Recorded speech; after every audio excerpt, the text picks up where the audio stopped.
내가 이렇게 살아가면서 보면은 어떤 결단을 내려야 될 때 결정을 못하고 그냥 그 기회를 놓쳐버리는 사람들이 많아요. 인생이 그렇게 쉽게 사는 게 아니에요. 4시에 일어나겠다 하면 4시에 일어나라 이거예요. 뭐 어제 늦었으니까 안 일어나겠다, 뭐 아니면 어제 뭐 하다 소용없는 소리예요. 작심삼일 그런 말은 없어요. 진짜 작심했으면 하죠. 모든 것은 자기한테 달린 거예요. 왜 딴 남 탓해요? 환경 탓, 부모 탓, 자식 탓, 선생 탓? 그 남 탓하지 마라 이거예요. 스터디언 구독자 여러분 안녕하세요. 저는 원래 대기업 회장으로 있다가 몸짱 할아버지로 변신한 81세의 체육학 박사, 의학 박사 이순국이라고 합니다. 내가 이렇게 살아가면서 보면은 어떤 결단을 내려야 될 때 결정을 못하고 그냥 그 기회를 놓쳐버리는 사람들이 많아요. 그게 이제 결국 결단이잖아요. 그죠? 용기. 무슨 결단을 내릴 수 있는 용기가 있냐 없냐라는 게 살아가는데 굉장히 중요해요. 쉽게 말하면 해보자고요. 어떤 직장이 자기가 전혀 안 맞는 거예요. 아주 극단적으로 말해서 어떤 직장에 들어가는데 그 직장에서 마약을 거래한다고 치자고. 이거는 극단적인 예입니다. 그럼 나도 마약 거래를 좋아하는 사람이면 물론 맞겠지만 그렇지 않잖아요. 그럼 그 회사를 관둬야 되죠. 그렇잖아요. 굳이 마약이 아니래도 자기가 하고 전혀 철학이나 무엇이 안 맞는 회사 들어가기 전에는 모를 수도 있어요. 그죠? 그랬는데 또 어떤 사업을 했는데 전혀 자기하고는 안 맞다.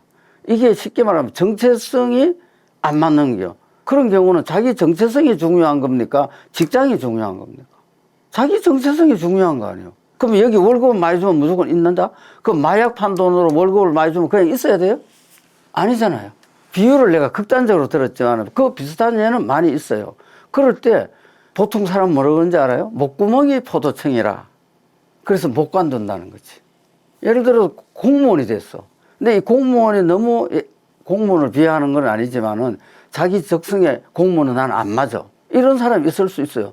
그럼 공무원 안 해야죠. 그런데 못 벗어나고 그냥 있는 거예요. 이런 경우. 뭐 직장도 맞아요. 그런 경우에는 결단을 내리고 벗어나라. 벗어나는 용기가 있어야 된대요. 그래서 제가 책에도 썼어요. 굶어 죽지 않는다. 벗어난다고 굶어 죽지 않으니까 일단 벗어놓고 찾아라. 찾아놓고 벗어나려면은 결국 못 찾는다. 그래서 어떤 결단을 내릴 때는 뭐 매일 그런 건 아니죠. 그죠? 그러나 인생의 구비구비에 예를 들어 내가 직장 생활을 관두고 사업을 했다든가 이런 건 하나의 결단이잖아요. 대기업이 망했을 때 다시 대학원을 간다든가 이런 건 하나의 결단이거든요. 대부분의 사람이 70 넘어서 소위 은퇴했다. 다시 후반전을 갈 수 있는 용기가 없는 거예요. 가야 되는데. 그러면은 그냥 떠밀려 가는 거예요. 떠내려 가는 거예요. 그죠? 인생을 떠밀려 살 수는 없잖아요. 이게 참 어려운 이야기인데 여러분이 직장에 들어가는 것은 돈 벌려고 들어가는 건 아니잖아요. 우선 말을 그렇게 쉽게 하지. 물론 우선 돈을 벌어야 되니까 직장에 들어간다 이렇게 볼 수 있는데 거꾸로 말하면 직장에 들어갔기 때문에 월급을 수입이 생기는 거죠. 근데 수입 바라고 직장 들어가는 건 아니다 이거예요. 직장 들어갈 때 뭘 생각하지 아무 데나 들어가지는 않잖아요. 적어도 나는 장래 이런 일을 하고 싶다 하는 게 자기 하나의 지향하는 목표가 있잖아요. 그 목표에 대충 맞는 대로 가잖아요. 그죠? 나는 좋은 운동선수가 되고 좋은 스포츠 감독이 되겠다 그러면서 슈퍼마켓 가지는 않아요. 그죠? 적어도 스포츠 회사나 이런 데로 가죠. 그죠? 아니면 체육관에 나가고, 그죠? 그러니까 전혀 엉뚱한 데는 안 가거든요. 그러면 거기서 이미 자기 하나의 인생관을 가지고 가는 거예요. 살아가니까 거기에 대한 노동의 대가로 수입이 오는 거잖아요. 그래서 거기에 너무 연연하지 말고 어디로 가는가 중요한 건데 수입이 있는 거 보고 그렇게 한다? 이거는 마치 애 놓으려고 결혼하는 거하고 똑같은 거예요. 서로가 배우자로서 잘 살아가기 위해서 하지만 애 놓으려고 결혼한 건 아니잖아요. 그러나 나중에 보면 애한테 매이죠. 그렇잖아요. 누가 청춘 남녀가 애 때문에 결혼하는 사람이 어디 있어요. 일반적으로 기업을 하는 경우가 어떤 상품을 자기가 독창적으로 IT 산업 같은 경우는 아니면은 특허를 받아가지고 자기 고유의 사업을 키워서 이렇게 크는 회사들도 있죠. 그러나 이제 저 같은 경우는 내가 무슨 특별한 상품을 독창적으로 개발해서 이 세상에 없던 상품을 만들어낸 건 아니에요. 저는 누가 하다가 부도가 난 회사를 인수를 한 거예요.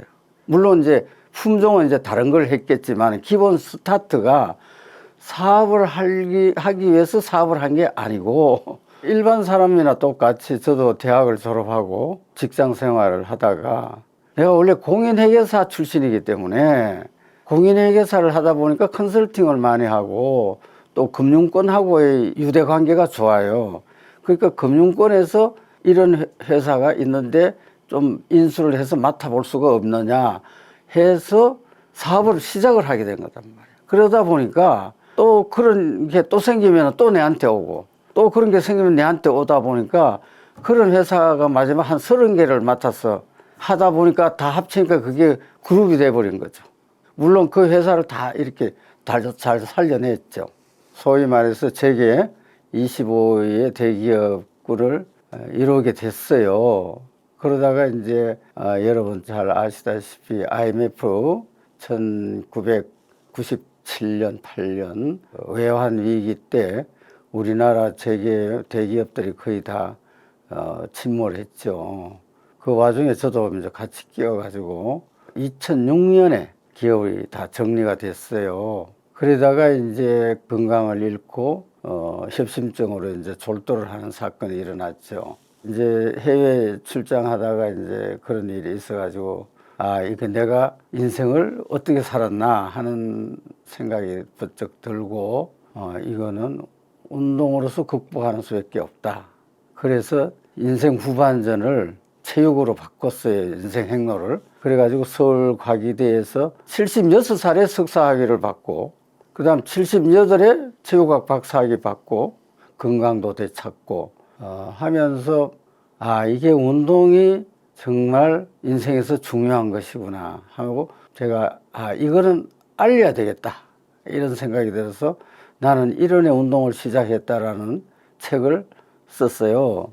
그래서 홍보를 하다 보니까 좋아. 그러면 실제로 운동을 어떻게 해야 되느냐 하는 이야기들이 나와서 몸짱 할아버지의 청춘운동법이라는 책을 다시 발간을 했어요. 그래서 이제 그 운동에 대해서 가르쳐 주기 시작했는데 이제 이렇게 하다 보니까 그래 운동을 해서 건강해지는데 왜 건강해야 되느냐 우리가 살아가는데 꼭 건강해야 되느냐 하는 근본적인 질문이 나오잖아요. 그러면 건강해야지. 그런데 왜? 결국 행복한 인생을 살기 위해서 건강해져야 되고 그러기 위해서 운동도 해야 되는 거 아니야. 그런 걸 알기 위해서 다시 의학 공부를 시작했단 말이에요. 그래서 순천향대학에서 의학 박사학위를 받았어요. 81에 이제 의학 박사를 받은 거죠. 받으면서 행복에 대한 좀 더 근원적인 연구를 해서 이번에 책을 쓴 게 다시 시작하는 인생 수업이라는 책이에요. 그게 굉장히 어려운 질문이기도 하고 또 쉽게 답할 수도 있는 거죠. 기업을 하려면은 어쨌든 기본적으로 갖추고 있는 것이 도전 정신이 있어야 되죠. 도전 정신과 그거를 해갈 만한 열정이 있어야 되죠. 그 다음에 그 도전 정신과 열정을 가지고 혼자 못 가잖아요.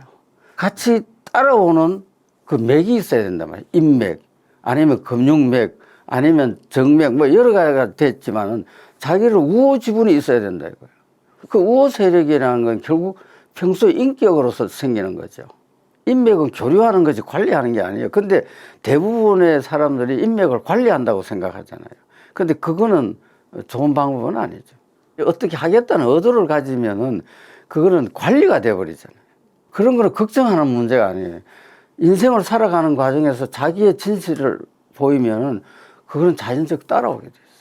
그래서 기본적으로 독자적인 어떤 자기 나름대로 도전 정신을 가지고 그걸 해갈 수 있는 열정이 있고 또 그런 걸 좋게 받아줘서 서포트 해주는 우호 그룹을 형성을 했을 때 그 기업은 계속 커나갈 수가 있죠. 근데 왜 문제냐? 그런 도전 정신이 회사가 좀 커지고 좀 잘 되면은 망각한단 말이에요. 그리고 우호 세력에 대한 뒷받침이 잘 안 될 수가 있죠. 왜냐하면 자기가 좀 이렇게 돼버리면 우호 세력이 떨어져 나간다. 무슨 말인지 알겠죠? 이지고잉하게 된다 이 말이에요. 그러다 보면은 좀 나태해진다거나 뭐 도전 정신이 없어진다.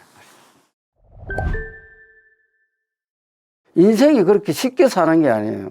뭘 해도 치열하게 해야 돼. 호랑이가 하나의 먹이를 놓고도 치열하게 한다잖아요. 마찬가지로 하루를 시작하는데 치열하게 시작하려면 실천을 해야 되는데 말로만 안 되잖아요. 4시에 일어나겠다 하면 4시에 일어나라 이거예요. 뭐 어제 늦었으니까 안 일어나겠다 뭐 아니면 어제 뭐 하다 소용없는 소리예요. 작심 3일? 그런 말은 없어요. 그런 거는 작심 안 한 거예요. 진짜 작심했으면 하죠. 나도 운동 한번 해볼까 하고 체육관에 가서 월간 티켓을 끊었잖아요. 한 3일 가다가 안 가는 거예요. 그거는 작심이 아니죠. 자기가 그렇게 작심을 했으면은 실천할 수 있는 의지가 있어야 된다. 자기 의지가 없으면 아무리 환경 바꿔도 안 돼요. 모든 것은 자기한테 달린 거예요. 왜 딴 남 탓해? 환경 탓, 부모 탓, 자식 탓, 선생 탓? 그 남 탓하지 마라 이거예요. 술을 먹어야지 나도 많이 먹죠. 그래도 아침에 일어나는 시간을 지킨다 이거죠. 그 집에서 한 6시 되면 나가죠. 난 집에서 밥 먹어본 기억이 없어요. 계속 뭐 저녁마다 접대 있고 약속 있고 낮에는 물론 뭐 더 회의 있고 내가 외국에 다닌 나라면 한 100개는 넘을 거예요. 수출하고 수입하고 뭐 이런 거 하고 그다음에 뭐 기술 도입하고 또 이제 기계 수입, 부품 수입하고 시장 개척하고 하려면 계속 여행을 많이 해야 되죠.